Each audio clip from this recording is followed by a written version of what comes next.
In today's video, I'm going to teach you how to scale objects in Adobe Illustrator. First, let's cover the fastest way to resize. Start by selecting the artwork you want to change. Use the selection tool or press V on your keyboard to switch to it quickly. When your object is selected, a bounding box appears around it. Move your cursor to a corner of that box and wait for the scale cursor to show up. That's your cue that you can resize.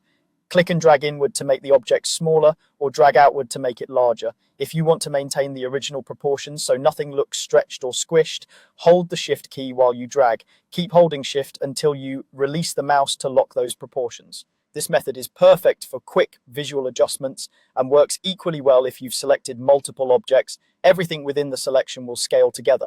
For times when you need exact control, use Illustrator's Scale dialog.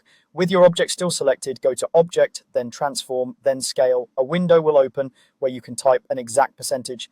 Entering 150% enlarges the object to 1.5 times its current size, while 50% reduces it to half. You can also use decimals for fine-tuning, like 125.5%, and the change is always relative to the object's current size. This ensures consistency when you're matching a specification or preparing multiple versions at precise sizes. Inside the same dialog, you'll see an option to scale strokes and effects. Turn this on if you want outlines, pattern effects, and other stylized details to grow or shrink along with the shape.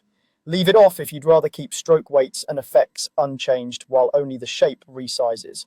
Choosing the right option keeps your design's visual balance intact, especially for logos and icons where line thickness really matters. Because Illustrator artwork is vector-based, you won't lose clarity when scaling, but the strokes and effects setting will determine how the style looks after resizing. Once your percentage and options are set, click OK to apply the change directly to the selected object. If you want a resized version while preserving the original, click Copy instead. Illustrator creates a scaled duplicate using the exact percentage you entered, which is ideal for testing variations or building size ranges from a single master. That's all you need to confidently scale in Illustrator: quick, intuitive dragging for on-the-fly changes and the scale dialog when precision and consistency are key. Practice both approaches and you'll be able to resize any vector element cleanly and predictably.